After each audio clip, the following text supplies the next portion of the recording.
こんにちは、リオです。今日は車の中から初めて撮影をしています。で、久しぶりに、日本語の動画を撮っています。今日はね、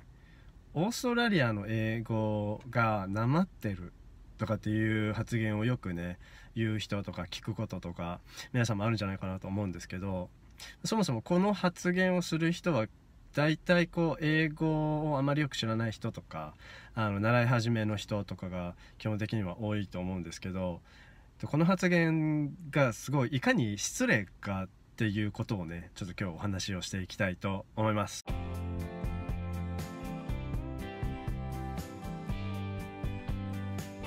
そもそもどこの英語と比べてどこの英語を基準としてオーストラリア英語をなまってるというふうに言っているのかっていうことなんですけど、これイギリス英語ですか、それともアメリカ英語でしょうか。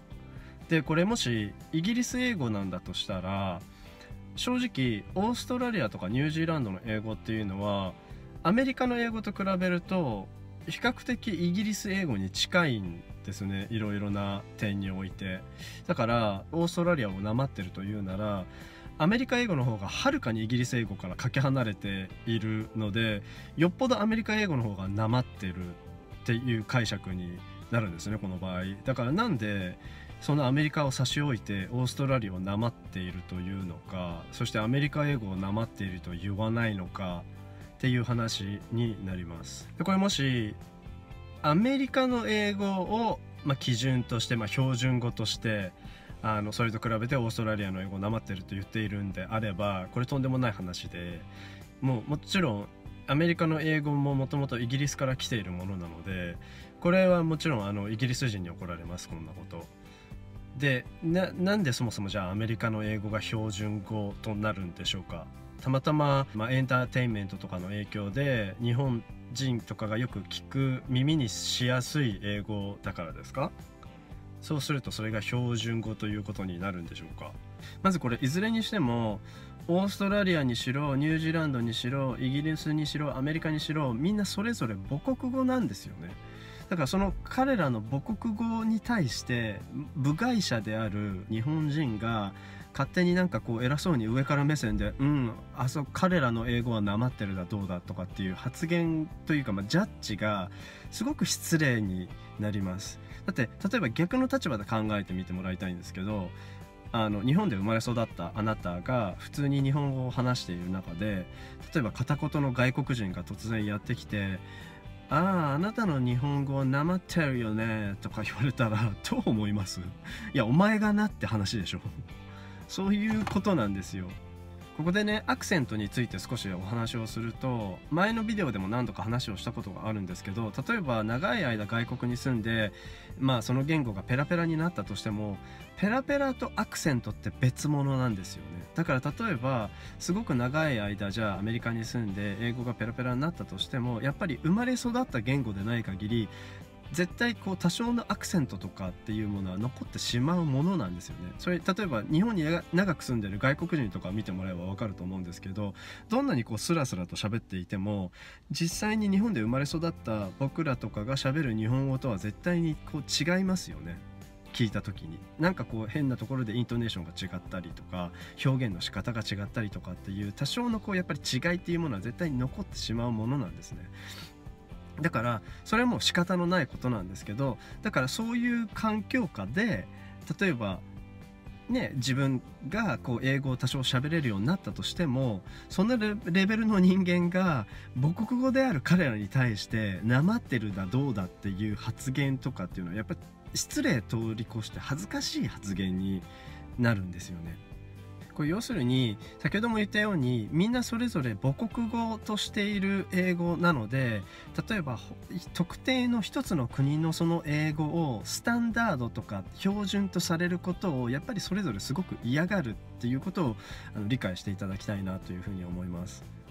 例えばこれね、イギリス人がアイルランド人のアクセントをちょっと小バカにしたりとか、オーストラリア人がニュージーランドの英語をちょっと小バカにしたりとか、もしくはカリフォルニアの人間が例えばニューヨークアクセントがどうだとか、南部なまりがどうだとかっていうことはよくあることなんですね。でそれはいいんですよ、それぞれ母国語同士なので。もしくは例えば英語が母国語ではない例えばアジア人とかヨーロッパ人とかに対してちょっと彼の英語少しなまってるよねとかっていうのはいいと思うんですよ。もちろんやっぱりアクセントがやっぱり第二言語として残ってしまうものだから。だけどその場合あなたの英語もしっかりなまってますよっていうのを理解した上での言い方を、一応確認した方がいいと思います。じゃないとなんかやっぱり失礼な発言に聞こえてしまうので、だからとにかく第二言語である英語を喋る上での僕らの立ち位置というかを理解して、やっぱり僕らとかがやっぱ第一言語である彼らに対してなまってるだとかってちょっと見下したような言い方とかっていうのはもうとても失礼なので、ぜひそれは避けた方がいいと思います。これ僕今まで長い英語経験の中で普通になんかオーストラリア人とかアメリカ人とかそれ以外の外国人とかに対してもなんかたっぷりの日本語アクセントの英語でなんか思いっきりなんかオーストラリアの英語ってなまってるよねみたいな風になんか言ってる発言とか結構何度も目にしたことがあって、もう本当あまりに滑稽というか本当恥ずかしいことなんですよね。でこういうことを言うと大体外国人は I mean it's a little different みたいな風に大抵の人が言うと思うんですよね。乗っかってくる人もいるかもしれないですけど、大抵は多分こいつ何を言ってんのそのアクセントでみたいな風に多分見られてしまうと思います。だからじゃあどうやって言えばいいのかっていうと、例えばオーストラリア英語をじゃあ例えばアメリカ英語と比べた場合に少し違うよねみたいな風に言えばいいと思います。そうすると失礼に当たらないというか、違うことは確実に違うので、ただなまってるとかっていうとなんか一つを標準として一つがいけてないみたいな言い方にやっぱり聞こえてしまうので、それはすごく失礼だっていうことですよね。特にあなたが第二言語でアクセントたっぷりで言った時に非常になんか、失礼極まりない発言に聞こえてしまうので、やっぱりちょっと違うよね単語とかアクセントとかがっていう風に言えばいいと思います。こういうところってやっぱり英語初心者の方とかってだいぶ気づきづらい点だと思うので、やっぱりその辺の理解というか、リスペクト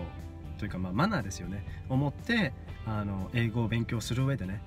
持っておいてほしいなという風に思います。はい、今日は以上になります。今日のビデオがいいと思ったらいいねボタンとサブスクライブを忘れずにお願いします。他にも同じようなビデオをいくつか過去に上げてますので、チャンネルの方をぜひチャンネルの方をぜひ、チェックしてみてください。はい、それではまた。See you next time.